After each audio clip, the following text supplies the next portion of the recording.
अगस्त का महीना आ गया, हमने मई से पढ़ना स्टार्ट किया था, मई हो गया, जून हो गया, जुलाई भी हो गया, 3 महीने चले गए।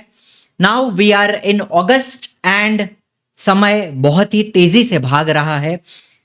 एक रियलिटी चेक लेते हैं। बहुत सारी बातें आज के वीडियो में बताऊंगा, रियलिटी आपको बताऊंगा कि आपके पास एक्चुअली में कितना समय है एंड अब आपको क्या करना चाहिए आपका सिलेबस जल्द से जल्द कंप्लीट करने के लिए। तो वीडियो अच्छा लगे लाइक करना, शेयर करना, सब्सक्राइब करना, चैनल को टारगेट रखता है 1000 लाइक्स का। देखो एक रियलिटी ये समझ लो कि आपकी बोर्ड एग्जाम, ये इस साल की बोर्ड एग्जाम है 2026 की, 20 फरवरी को स्टार्ट होती है एंड हुई थी इस साल। एंड ऐसा सुनने में आया है, ऐसी खबर आई है कि जो अगले साल का पेपर है 2027 का, वो इससे भी पहले स्टार्ट होगा, इससे एक हफ्ता पहले ऑलमोस्ट स्टार्ट हो सकता है। मतलब समझ लो 15 फरवरी को करीब करीब आपकी एग्जाम स्टार्ट हो सकती है, ऐसी संभावना है। ऑफिशियल टाइम टेबल तो आएगा, जब भी आएगा 1-2 महीने में, लेकिन 15 फरवरी अगर आपकी एग्जाम स्टार्ट होने वाली है और उसके पहले आपके प्रैक्टिकल एग्जाम्स होंगे, ओरल एग्जाम्स होंगे, तो फरवरी को तो आप भूल ही जाओ। फरवरी में सिर्फ आप रिवाइज कर सकते हो, ज्यादा से ज्यादा एग्जाम के टाइम पे आप पढ़ सकते हो, उसके अलावा आपके पास टाइम नहीं है। जनवरी एक महीना आपके पास है जहां पे आप रिवीजन करोगे, ज्यादा से ज्यादा पेपर सॉल्व करोगे, राइटिंग प्रैक्टिस करोगे जनवरी में। तो आपको सिलेबस कब तक खत्म करना है? दिसंबर तक करना है, लास्ट ऑप्शन है दिसंबर तक, दिसंबर एंड तक आपका सिलेबस होना ही चाहिए, बिकॉज उसके बाद प्रीलिम एग्जाम भी स्टार्ट हो जाएगी। जनवरी में पूरा प्रीलिम्स होती है and written practice, paper solving आपको करनी होती है। तो देखो अब तक हमने अगर मई से पढ़ना स्टार्ट किया फॉर एग्जांपल, तो मई, जून, जुलाई 3 महीने में एवरेज कितना पढ़ के होना चाहिए था अच्छे से, ठीक है। साइंस में टोटल 6 चैप्टर, साइंस 1 का 3, साइंस 2 का 3, मैथमेटिक्स में 4, मैथ्स 1 में 2, मैथ्स 2 में 2, इस प्रकार से। एसएसटी में टोटल कितने हो गए? 3-3, टोटल 8 चैप्टर यहां पे बोल रहा हूं मैं आपको, ठीक है। हिस्ट्री का 3 पकड़ लो, ज्योग्राफी का 3 पकड़ लो, और पॉलिटिकल साइंस का 1 या 2 भी हुआ है तो भी ठीक है। तो अब तक 3 महीने में एक एवरेज पकड़े तो हर महीने आपने 6 चैप्टर कंप्लीट किया होगा, तो टोटल अब तक 18 चैप्टर तो आपके होने चाहिए हैं। अब आप मुझे बताओ, कमेंट में बताना कि आपके इसमें से कितने हुए। क्या आपके इससे ज्यादा हो गए? 18 से ज्यादा हो गए? 18 से कम हुए? कितने हुए? How many chapters have you completed so far? Comment में मेरे को बताओ, ठीक है, तो मुझे भी समझ में आए।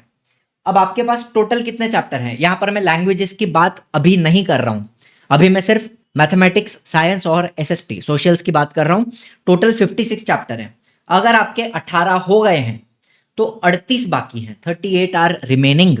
एंड अभी आपके पास कितना समय है? अगर मैं मानूं दिसंबर एंड तक सिलेबस कंप्लीट करना है रिवाइज करते करते, ऐसा भी नहीं है कि आपने कोई पर्टिकुलर चैप्टर एक बार पढ़ा, एक बार पढ़ के आपको आने वाला है, नहीं, आपको उस एक चैप्टर को 5, 6, 7 बार रिवाइज करना पड़ेगा, तब जाके वो दिमाग में बैठेगा। Are you understanding?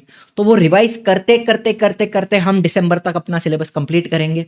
आपके पास कितना टाइम है? अगस्त से दिसंबर आपके पास है 5 महीने। बात समझ में आ रही है? तो अगर मैं 38/5 करूं, 38 डिवाइड बाय 5, तो एवरी मंथ मेरे को करीब करीब 7.6 चैप्टर करना पड़ता है, विच इज अप्रोक्सीमेटली 8 चैप्टर पर मंथ का हिसाब आता है, which is approximately equal to 2 chapter पर week, which is equal to 1 chapter in 3 days। हर 3 दिन में आपका एक चैप्टर तो होना चाहिए। एंड यहां पे देखा जाए तो सोशल स्टडीज के चैप्टर थोड़े जल्दी हो जाते हैं एज कंपेयर टू साइंस और मैथ्स।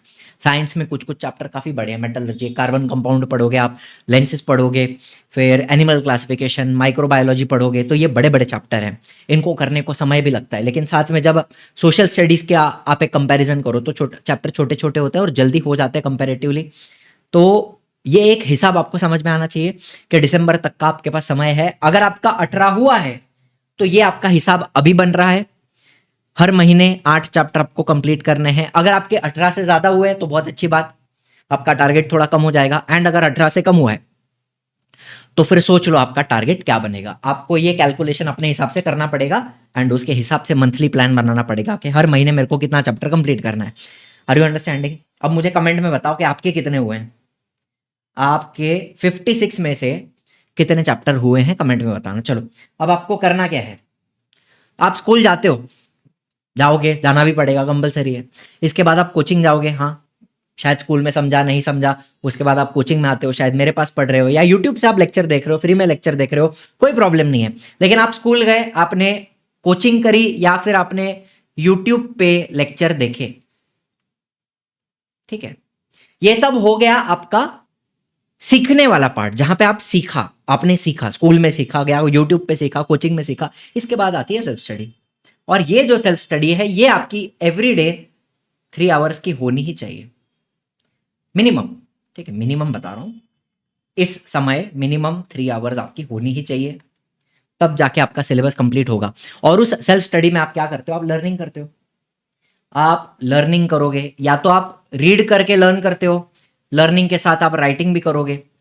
मैंने तो आपको बताया है कीवर्ड्स को याद करो, और बाद में कीवर्ड्स के हिसाब से आपको सेंटेंस बनाने आना चाहिए, आपका आंसर बनाने आना चाहिए। कीवर्ड्स को ध्यान में रखो, कोई भी बड़ा आंसर है ना तो उसके कीवर्ड्स को अंडरलाइन करो, बाद में कीवर्ड्स का एक फ्लो चार्ट बनाओ, ठीक है। फॉर एग्जांपल एक कीवर्ड है, उसके नीचे आपने एक और कीवर्ड लिखा, उसके नीचे एक और कीवर्ड लिखा, तो इस तरीके से एक फ्लो चार्ट के फॉर्म में आप कीवर्ड्स को याद करके आगे जाके एग्जाम में अपना आंसर बना सकते हो, मेरी बात समझना। तो 3 घंटे की आपकी सेल्फ स्टडी रोज की बनती है, ठीक है। अब ये देखो, आपको प्रोग्रेस चार्ट मैंने पहले भी दिया हुआ है, अगर कोई बच्चा नया देख रहा है जिसने पहले नहीं देखा है तो बेटा ये प्रोग्रेस चार्ट है, इसका आपने प्रिंट लेना है।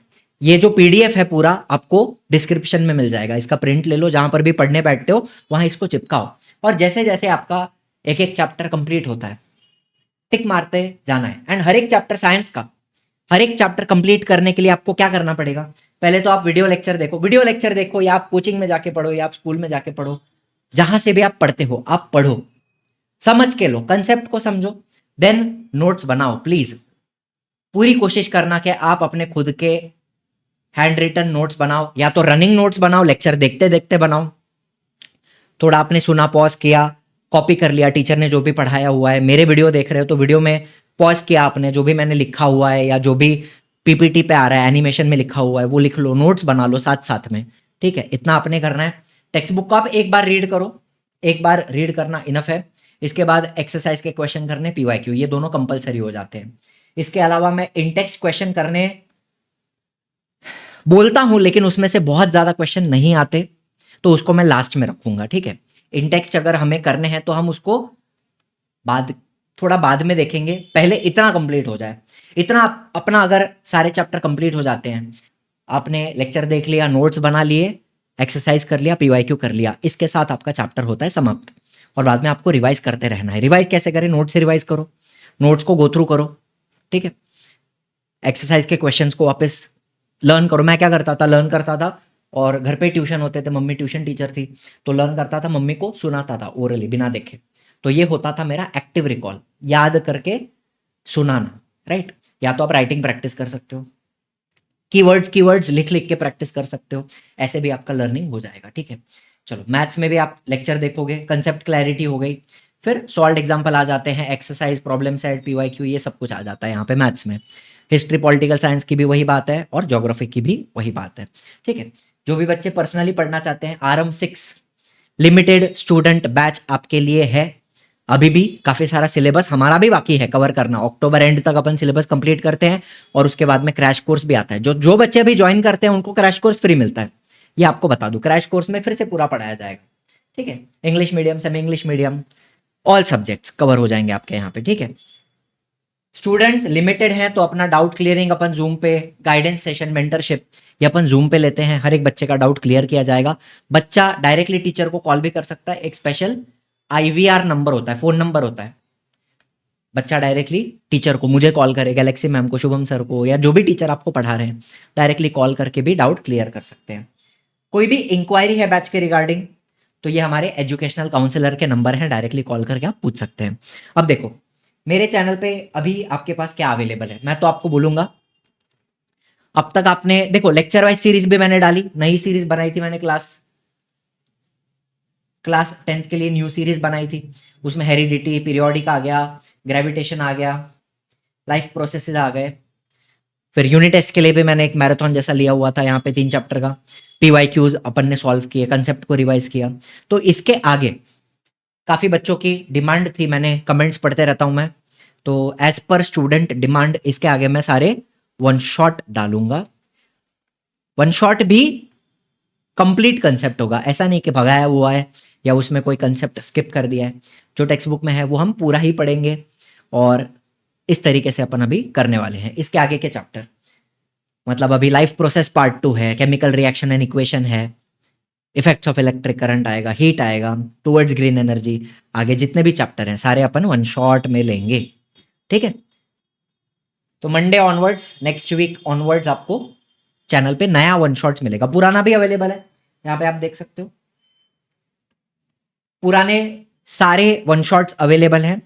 ये भी देखकर आपका पूरा कंसेप्ट क्लियर हो जाएगा अगर आपको आगे का पढ़ना है, अदरवाइज मेरे साथ भी आप चलोगे तो भी आपका सिलेबस कवर हो जाएगा, ठीक है। चलिए अभी एक्सरसाइज की बात करें, कंसेप्ट क्लैरिटी हो गई। देखो जो जो मैं आपको प्रोग्रेस चार्ट में बताता हूँ कि लेक्चर देखना है, नोट्स बनाने हैं, एक्सरसाइज करना है, पीवाईक्यू करना है, वो सारी चीज़ें मैं दे भी रहा हूँ। लेक्चर देखोगे, नोट्स बनाओगे खुद का, फिर एक्सरसाइज के लिए ये वेबसाइट है easylearning.live/blog/, लिंक आपको नीचे डिस्क्रिप्शन में मिल जाएगी। तो यहाँ पर आपको ये महाराष्ट्र बोर्ड करके आपको कैटेगरी दिखेगी, उसके अंदर आपको साइंस के और सोशल स्टडीज के एक्सरसाइज के सॉल्यूशन मिल जाएंगे, ठीक है। साइंस का साइंस 1 का, साइंस 2 का, एंड सोशल स्टडीज में हिस्ट्री, ज्योग्राफी आ गया, पॉलिटिकल साइंस आ गया, तो सबका एक्सरसाइज का सॉल्यूशन आपको यहाँ पे मिल जाएगा, ठीक है बच्चों। इतना क्लियर हुआ। अब इसके अलावा एक आखिरी चीज आपको दूंगा, पीवाईक्यू बचता है, और वो पीवाईक्यू के लिए आप लोग आ जाओ मेरे इजी लर्निंग एप्लीकेशन के ऊपर। अब यहां पर आप थोड़ा नीचे जाते हो तो फ्री मटेरियल, फ्री मटेरियल में अच्छा एक और बात बता दूं, यहां पे आपको फ्लैश कार्ड भी दिख रहे हैं, इससे भी आपका रिवीजन बहुत ही ज्यादा फास्ट होता है। 20 मिनट्स में पूरा चैप्टर आप रिवाइज कर सकते हो यूजिंग फ्लैश कार्ड्स, बराबर है। Then you come to free materials. Free materials में फ्री कंटेंट, फ्री कंटेंट में क्लास 10th महाराष्ट्र बोर्ड, नीचे ही आपको चैप्टर वाइज पीवाईक्यू दिखेगा, एंड अभी इसमें इस साल के मार्च और जुलाई के पेपर भी अपडेट हो जाएंगे विद इन नेक्स्ट 4-5 डेज। अब तक इस साल का पेपर अपडेटेड नहीं था, उसमें वो भी अपडेट हो जाएगा, ठीक है। और बाकी मेरा जो फोल्डर है पार्थ मुमाया, उसमें भी जो भी मैंने मैराथन कंडक्ट किया उसके नोट्स, पीवाईक्यू सॉल्यूशंस और बहुत सारा साइंस का इंपॉर्टेंट नोट्स, सब कुछ यहाँ पे अवेलेबल है, आप लोग एक बार देख सकते हैं। अदरवाइज चैप्टर वाइज पीवाईक्यू आपको यहाँ पे दिखाई दे रहे हैं। इसका इस्तेमाल करके जैसे जैसे आपका एक एक चैप्टर कंप्लीट होता है उसके पीवाईक्यू अभी करो। कितने बच्चे मुझे पूछते हैं सर पीवाईक्यू अभी करें, प्रीवियस ईयर क्वेश्चन या सिलेबस कंप्लीट होने के बाद करें? अभी करो ना, अब भी करोगे तो हर चैप्टर के बाद आपको समझ में आएगा कि क्या पूछा जा रहा है, किस तरीके से पूछा जा रहा है, व्हाट टाइप्स ऑफ क्वेश्चंस। तो वो बात अभी समझनी जरूरी है ताकि उस तरीके से आप प्रिपेयर करो। Are you understanding? इसलिए पीवाईक्यूज चैप्टर वाइज बना के दिया है, जैसे जैसे चैप्टर खत्म होता है वैसे वैसे सॉल्व करते जाओ। जैसे फॉर एग्जांपल साइंस 1, तो अभी मान लो आपका पीरियोडिक हो गया, अभी आपने केमिकल रिएक्शन पढ़ा फॉर एग्जांपल, तो केमिकल रिएक्शन चैप्टर पढ़ने के बाद, नोट्स पढ़ने के बाद, एक्सरसाइज करने के बाद, एक्सरसाइज पूरी करो, उसके बाद अपन आते हैं यहाँ पे जुलाई 25, मार्च 25, हर साल बोर्ड के पेपर में क्या पूछा गया था, ये सारे क्वेश्चंस गो थ्रू करो। इसमें से काफी सारे एक्टिविटी क्वेश्चन है, हर एक क्वेश्चन आपको लिख के प्रैक्टिस करने की जरूरत नहीं है। जो एक्टिविटी है, सिंपल टाइप के ऑब्जेक्टिव क्वेश्चन है, ओरली सॉल्व करो, देख देख के सॉल्व करो, और कोई बड़ा क्वेश्चन है तो लिख के प्रैक्टिस कर लो। कितना ज्यादा कॉन्फिडेंस आपका बूस्ट हो जाएगा बिकॉज ऑफ दिस। एंड अभी अगले 4-5 दिन में ये अपडेट हो जाएगा और यहाँ पे आपको मार्च 26 और जुलाई 26 का भी पेपर देखने मिलेगा इसके अंदर। चलो इतनी बात क्लियर है, तो ये सारी चीजें आपको करनी है, रोज आपको पढ़ना है। एक बड़ा पहाड़ है तो पहाड़ एक दिन में नहीं टूटेगा, सिलेबस का पहाड़, वो रोज आपको उसको थोड़ा थोड़ा तोड़ते जाना है, तोड़ते जाना है, तोड़ते जाना है। By December you will be able to complete. ईमानदारी से पढ़िए, रोज पढ़िए, एवरीथिंग इज पॉसिबल, ठीक है। पढ़ने बैठिए, don't waste time, don't get distracted by social media, यहाँ वहां मत देखो, पढ़ो। Thank you so much, I will see you in the next one. Tata bye bye, जय हिंद, जय महाराष्ट्र।